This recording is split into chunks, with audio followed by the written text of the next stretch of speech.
Dumating na po yung order ko na blade para sa aking DIY vegetable chopper. So in-order ko po ito sa Black App. Ayan, assemblein po natin. Then pwede natin itong gamitin pang chop ng mga gulay, mga leftover na mga gulay sa palengke. Ayan, so makakatipid po tayo sa pagpapatakwaan ng ating mga alagang manok.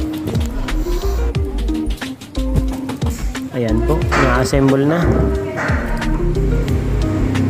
Binilisan ko na lang po para mas mabilis po yung ating video.